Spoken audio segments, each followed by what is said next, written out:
روشا سوریه پیشاتن هری داویه تایبتی جل هر جی تن بحث کردن نبتنی کردین روجاوای کردستانه بلکه این هر چهار پارچه زیاده تر جین سه پارچین باکور باشور او روجاوات گل نزار موسا اندام کمیته سیاسی پارتا کتیا کردستان سوریه بحث کن برش نزار گلک سپاس کوین گل مدانه دید وی روشا روجلاتان آور راز دا کرد همی پیگ وتی نگیره دان چاوا کردشین جبوی پاشاروجه که باشتر او تایبتی تر الروجاوای کردستان رولا خو کاریگر بلیزن بیانی باش اب گوهارتن سرانسر سوری کبره و چن گوهارتن وکو شانس کمازونش کردایا کردار الدفره کو کاربن هنکی یعنی رولک باش تیده بلیزن و کاربن تشتا کجواتی خوستن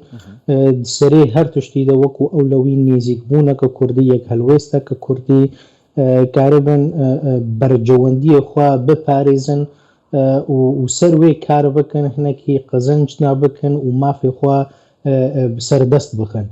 افتشت تی خوستن و ادباوری آمده بلکی جاری مدگوت 100 سال فرصت اکثر کرداد شوا دباوری آمده از بجم ایدی نه 100 سال از بجم بلکی به 1000 سالی فرصت کولو باشش کردارا الدوردوری و نوی کو ام بیژن کرته د کاربن لنگی خو باش د عرضه دا بسکنینن و کاربن سل لنگی خرابن و روشکنو اجخورا باجونن د باوریم د تشتکی گلکی گرنکش کردارا کو ایرو او روشهاتی دفرب طایبت السوری یا کو باندورا وی نبتن السوری والدور دورا وی هبه د باوریم د وکو پرنسیبه کی سرکه دا أولوية منطقية دا وأم بيجن ولو كرتاي از وصف بكم سوري جوهارتنا وج معسكري شرقي بكبي معسكري غربي دا باوريام دا كبي بن خدمتا بدي هرتشتي سوريا دا و بيكاتي سوري و باوريام دا كبي خدمتا أم بيجن بيكاتي سركا و بيكاتي كردت سوري دا معاملات گل هزین نفدالتی پیتویب کاراکتر کی هی کو دمکی دیرو درش معاملات گل وانا کربه دیجی انا کسای دی جوی نکات گل سروک مسعود بارزانی هبوه حتی چراده گرینگه کردین هر چهار پارچه کردستان ابتایی بچید ویدمی در روجاوای کردستان لیوگره که اوسا پل بجیرن کو بشید ریک باش پل بجیره قازان چه بجبوی کردین روجاوای کردستان و پاشا روجا سوریه گلکی گرنگه یعنی شیوری کوتی نکرین و طایبت جی ام بیجن ایرو لیوگره که کردی هیا او جی جناب سروک برزانیه ام وکو خلق سوری وکو تفگره کردی سوری براستی جبری دجی یعنی ام وکو لیوگر لید میزینن و او دیتن جی گلکی گرنگن هنکی خوندنا دور دوری خوندنا دوری خوندنا سیاسیا کوتی کرن هنکی اگداری ویبن و هنکی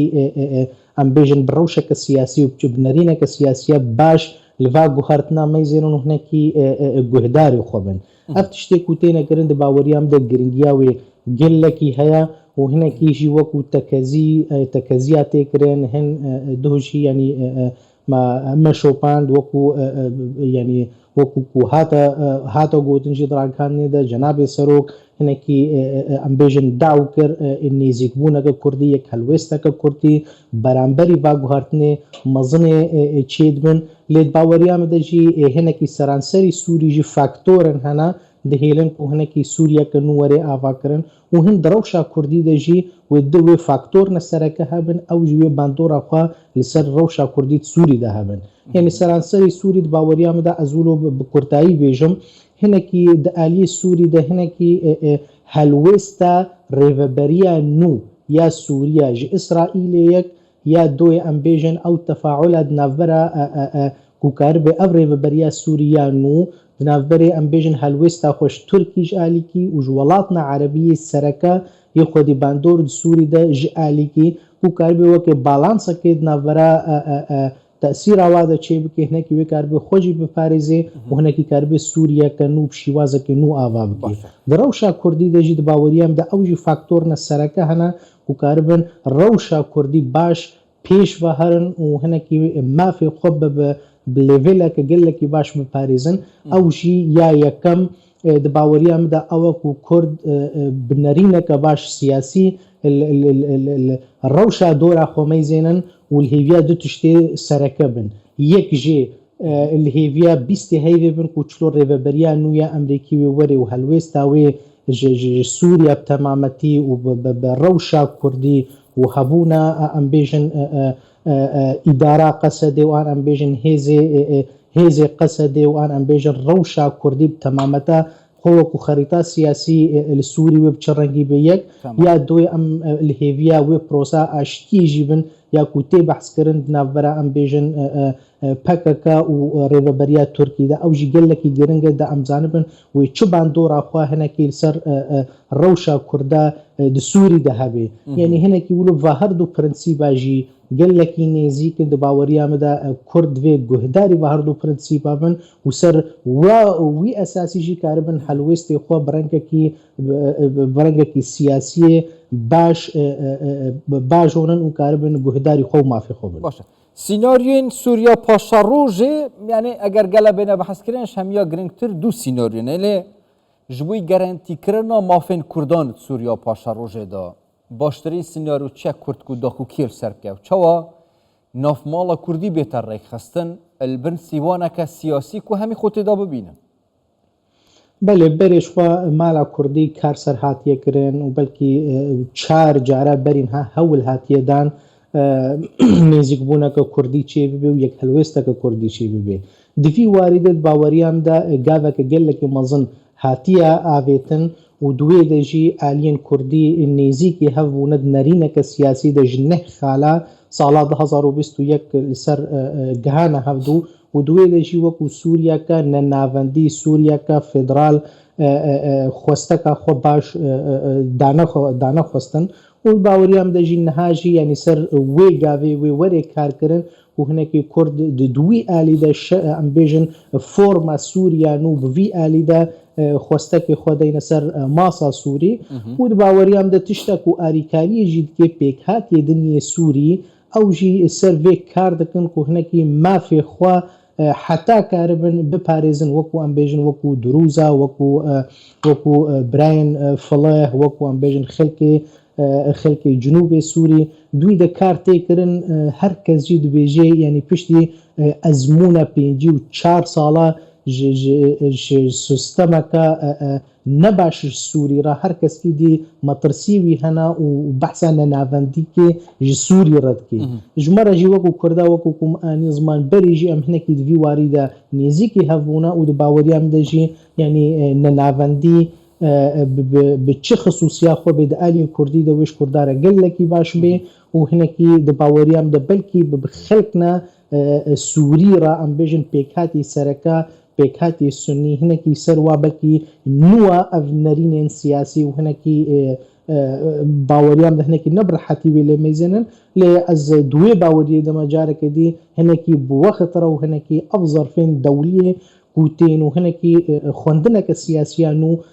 yanî hinekî ez bawerim her kesê mafê xwe di Sûrî de biçespêne û ji wa jî pêkhatiyê em bêjin pêkhatiye Kurdî ku pêkhatîkî serekeya di Sûriya de wê pêşrojeke baş jê re hebe û em gomanin û ez bawerim jî bi vê tişta ku ez bêjim. Ya ku Sûriya berê da pirsgirêka mezin çêkiriye û gelek welatên Rojavata Navarast hevdû neqebûlkirine nava Sûriya paşa rojê da ya nûke jî berê yani pêkhateyên cuda cudayên ûlî û netewî hebîne pêşbîniya çi tê tekirin û Kurd jî çawa tişeyên nimûneyeke caniya pêkvejiyanê nîşan bidin nava Sûriya paşa rojê da ku hem mafên hemû pêkhateyan parastî bin hem jî hîç pêkhateyek li ser pêkhateyeke din nebite metirsî. Belê ew tiştekî gelekî giringin ha wextê me behsa yanî prensîbne sereke kirin îro Kurd di muadela siyasiya Sûrî de giringiya we gelekî hatiye xuya kirin. Yani hên ji alîna ve emûlo bi zelalî bêjin yanî tevlî Sûriya temameta xwe zêdey bazda pêkhatî tê de hene û belkî Kurd pêkhatîkî serekeyê ji wa pêkhatiye û em bêjin yanî xwesteka wî jî xwesteka netewî ye bêhtir ji pêkhatiyê dî. Fedivir de ev giringî dê rewşa Kurdî Sûriya de ya doyê hinekî em bêjin bêne ziman hêzên Kurdî wekû hêzê Qesedê ایرو اوجی هیزنا ام بیژن نه هیزنا ایدئولوژی دینی اولایی ان هناك ام بیژن یعنی هیز ناف دولتی کار سر و هیزا کرنا و برنگ کی کاربن یعنی هکا نتوازنك هكا راديكال سوري درابون هكا روشكا نخست يار سوري دا چيبو هنكي او هيز بكار ورنا آنين وهنكي وي بالانسيل سوري وغرين يا دي ام بين نظمان يعني هيز كردية دي بنابي هيز پیشمرگي روج او جي يعني هيز ندست ديوان نكتيت شري سوري دا او جي تشتاكي گلكي گرنگا كوسر وري كار کرن او هیز جی جهه خو بگرن صبت سوریا نودا دباوریام دوی جهه بالانسي بي و جهه استقراري بي يا دي ام بيجن بين نظمان يعني وكو بيكاتي كرد ايرو ند دسهلاتي دا بود ديروكا خود جيل سوري و دستوي نكتيه د نتوازن د نافبرا بيكاتي دا و تشر بوي رنگي شرعي سياسي بكثيرة نكديه تنه تشتهاتيه كرن مخابن هنكي كريار سياسي و امبيجن معاملة كو هيزي قصدي و امبيجن هابونا باكاكيل دفري نجهر رحتيه بالجم خدكي وحتى وكان هاجي وهنكي سياسات خلط يد دفري دا ذكرن او هنكي امبيجن نقطة ضعف السركي بود آلية قصدي دا وكو هيز ليد باوريام دا هنكي سكار سرويجي تيكرن وهنكي اوجي ببرنسيبا كسركا وهنكي ببنيزيكونا ككرديجي وقبول كرنا كردي وهيزن كردي دفري دا كو ما في خواب بدسته سپاس برای نزار موسى اندام کمیته سیاسی پارتی کتیا کردستان سوریه پاک راست خوش وینو ادگال مدابون سپاس بوه